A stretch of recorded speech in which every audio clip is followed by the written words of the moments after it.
They told you the Strait of Hormuz is closed. They showed you the footage, the empty shipping lanes, the tanker sitting idle, oil at $100 a barrel and climbing. 1/5 of the world's energy supply gone. And some of that's true. But here's what they're not showing you, what the data can't show you, because the system measuring it was never built to see what they don't want counted. The lights are on. The oil is still moving. Let me explain how they count ships. The U.S. Energy Information Administration, the EIA, is considered the gold standard for global oil data.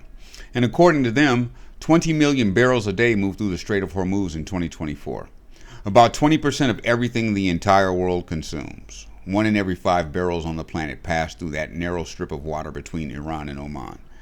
They get those numbers from private tanker tracking companies, firms like Vortexa and Kepler, that monitor vessel movement using something called AIS, Automatic Identification System.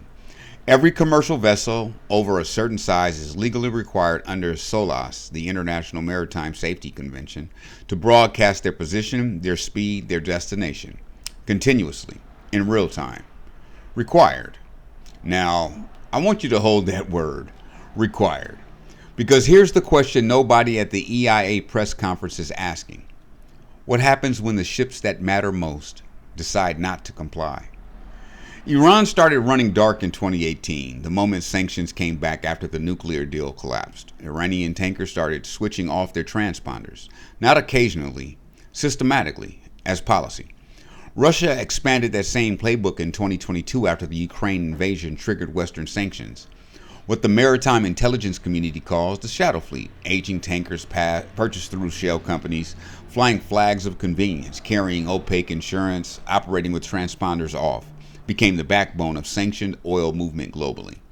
By the time February 28th strikes began on Iran, over 60% of vessels that had loaded Iranian crude in the previous 12 months were already OFAC sanctioned, already ghosts on the official ledger, already moving oil that the EIA number was structurally unable to count.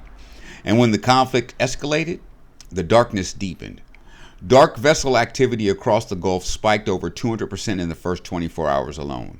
427 recorded dark events in a single day in March. Over 1,100 vessels simultaneously affected by GPS interference, ships broadcasting false positions, clustering in digital locations that don't match where the satellite imagery shows them to be. One very large crude carrier, a tanker capable of carrying 2 million barrels, departed Iran's Khu Mubarak terminal east of the strait with a 15-day AIS blackout on departure. Satellite confirmed it left. Satellite confirmed it was heading to China. The official data recorded nothing. Because the Khu Mubarak terminal isn't even at the strait, Iran built a bypass. The Gorej pipeline connects inland production directly to the Gulf of Oman, completely around Hormuz. And while the world was watching the strait close, Iran was exporting from a terminal the tracking system barely knew existed. Now, here's where the story turns. On April 17th, Iran announced the strait was completely open to commercial traffic. The market reacted immediately. Oil dropped 9 to 12% in one session. West Texas Intermediate fell to $83 a barrel.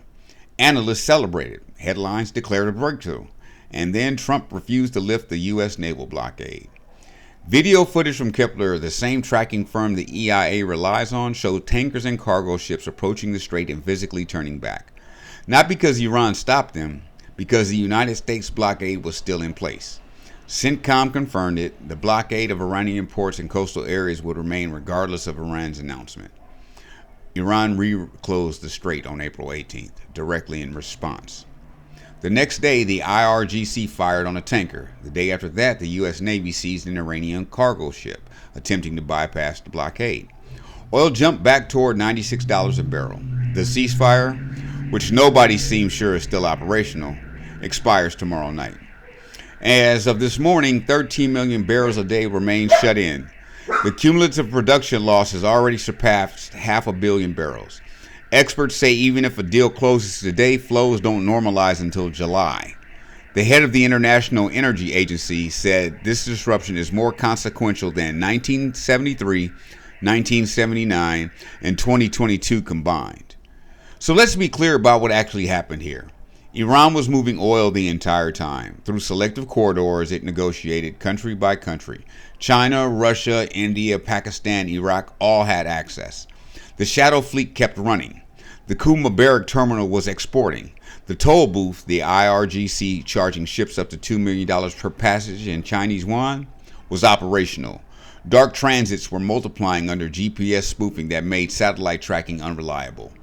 The EIA counted none of that, because AIS counted none of that, because the ships moving the most strategically significant oil on Earth were specifically designed to be invisible to the measurement system the world relies on.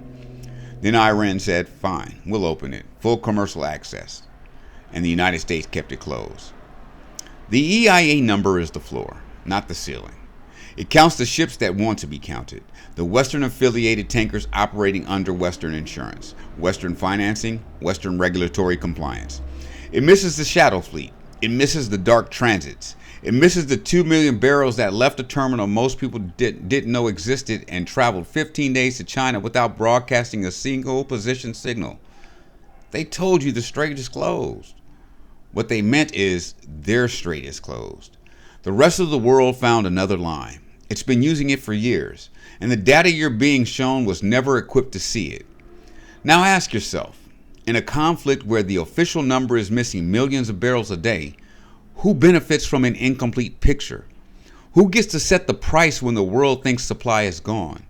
And who's been positioned to profit from that price long before the first bomb ever fell? Watch the pattern. It's different grift, different day. This is Keith. Keith Speaks.